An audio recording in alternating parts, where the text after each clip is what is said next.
Okay, this is how I roast my own coffee. I like Sweet Maria's. I think it's one of the better companies out there for your green beans.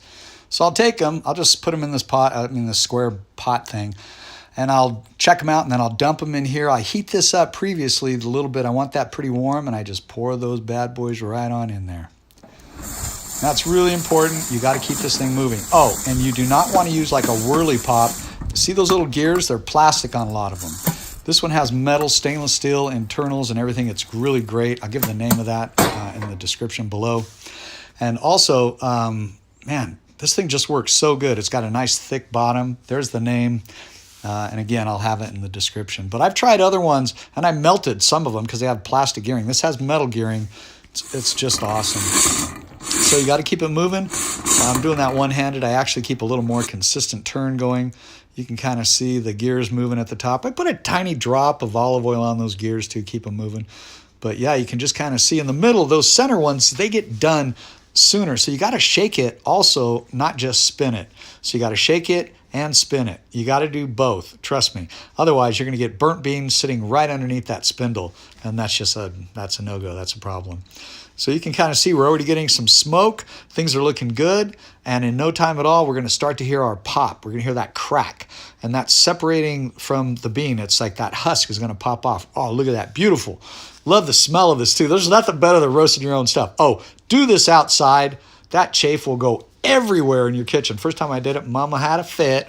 But anyway, you want to make sure you do this outside. I got it going on my outside barbecue or take an outside stove or what have you and do it. When I hear that crack, I turn down the heat to low and I keep it moving. I listen for the cracking. I don't wait till it's completely gone, depending on if you're doing medium light or whatever roast. The light's not going to have as long as an extensive cracking as like a medium or like an espresso type. So that being said, it's smoking. And I like to leave that lid down too to add a little bit of smoke flavoring to it. Just, oh, so good. So good. Man, I just love doing this. And so we're just kind of getting near the end of it right here. It's cracking a lot. You can probably hear it. I don't know. It's just amazing. So what I want you guys to think about is just roast your own Joe.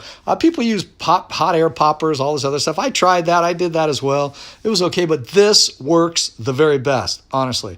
So I'll pour those beans in here. You can see all that chaff is everywhere. It's just flying. That's why I say do not do this in the house. And I'll take like a weed whacker, excuse me, not a weed whacker, a weed blower, garden blower, a little 12-volt system or a fan, and I just start moving these beans around and blowing off that chaff. You can even do it by just blowing on it too.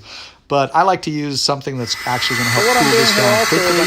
So you can't tell on here because I'm holding the camera, but I am holding above it the blower. I have a Ryobi yard blower. And you move it around. You want to get off all that stuff. Make sure you get off all that chaff. Everything's got to go. And just let it cool down to where you can touch it in your hand like this. Look at that beautiful roast. Oh, yeah. Smell it. It's good stuff. Man, I love doing this, and you will too. Just do it. Don't be afraid of it. Just do it. Your first one might not come out perfect, but you'll learn as you go. I really, really encourage you guys to do this. And check this out. Are you ready? Here we go. End product coming up and now. Woo! Look at that. You know you love that. You know that looks awesome. Hey, subscribe, like. See you on the next one.